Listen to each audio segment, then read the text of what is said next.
కాదనో లేకపోతే విజయసాయి రెడ్డికి సంబంధం ఉందనో డిఎన్ఏ టెస్ట్కి రావాలనో లేకపోతే నేను ఆమరణ దీక్ష చేస్తానని ఆయన ఒప్పుకోవాలి, డిఎన్ఏ టెస్ట్ చేయించాలి, ఇలాంటివి మాట్లాడుతున్నాడు.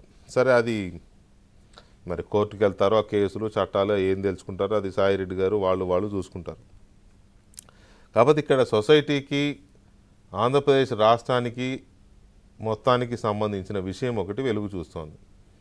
మనకు బాగా తెలుసు, వైసీపీ అధికారంలోకి వచ్చిన దగ్గర నుంచి 2019 నుంచి రాష్ట్రంలో అక్కడ ఇక్కడ లేకుండా అన్ని చోట్ల దొరికినట్టు భూములు లాక్కున్నారు, కబ్జాలు చేశారు, ప్రభుత్వ భూములు కబ్జా చేశారు, కాస్త బలహీనులు అనుకున్న వాళ్ళ భూములు తీసుకున్నారు, ఇవ్వకపోతే కొట్టారు, ఇంకా గట్టిగా మాట్లాడితే చంపారు.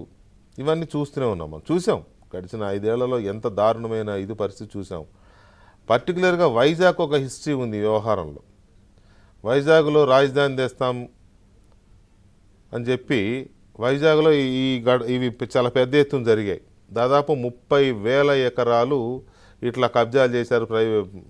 చిన్న వాళ్ళ దగ్గర నుంచి ప్లాట్లు, లేకపోతే కొద్ది ఎక్స్టెంట్లు భూములు, 1 ఎకరం 2 ఎకరాలు ఉన్నాయి కూడా లాగేసుకున్నారు.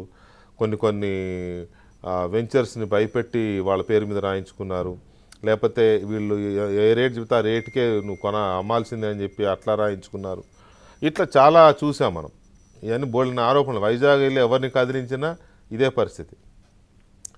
సో ఇలాంటి సిచ్యువేషన్స్లో అసలు భూములు ఎక్కడెక్కడ ఉన్నాయి అని ఆరా తీసి కొంతమంది అధికారుల ద్వారా కూపీలాగి ఏ శాఖకు ఇప్పుడు భూములు ఉంటాయి, ప్రభుత్వ భూములు, పంచాయతీరాజు కొన్ని భూములు ఉంటాయి, రెవెన్యూ కొన్ని భూములు ఉంటాయి, ఎక్కువగా ఎండోమెంట్ దేవాదాయ ధర్మాదాయ శాఖకి భూములు ఉంటాయి, అటవీ శాఖ అయితే తెలిసిందే మనకి. ఇట్లా ఎక్కడెక్కడ భూములు ఉన్నాయి, వేటిని మనం ఖర్చు చేయొచ్చు లేకపోతే కబ్జా చేయొచ్చు అనే ఒక క్యాలిక్యులేటెడ్గా జరిగింది వ్యవహారం అనేది 5 ఏళ్లుగా జరిగిందనేది ఒక బలమైన ఆరోపణ వైజాగ్ వాసులు చెప్తూ ఉంటారు మనకి.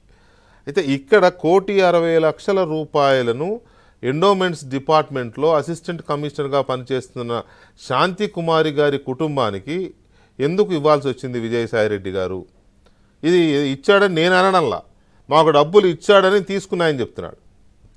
ఎవరు? శాంతి కుమారి గారి భర్త మదన్ మోహన్. ఎందుకు ఇచ్చారు?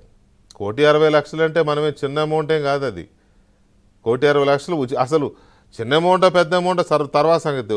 ఒక ప్రభుత్వ అధికారికి అంత అమౌంట్ ఎందుకు ఇవ్వాల్సి వచ్చింది?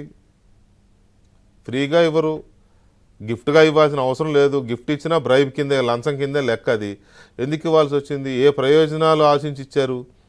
ఆ డబ్బులు వాళ్ళు ఏ రకమైన సాయం చేస్తే ఈయన ఆ రకమైన మనీ రూపంలో వాళ్ళకి ఎందుకు ఇచ్చాడు? ఇలాంటివి ఎన్ని ఉన్నాయి వైజాగ్లో? ఎన్ని కబ్జాలు జరిగినాయి, ఎన్ని అవకతవకలు జరిగినాయి, ఎంతమందికి ఇలా డబ్బులు ఇచ్చి భూములు రికార్డులు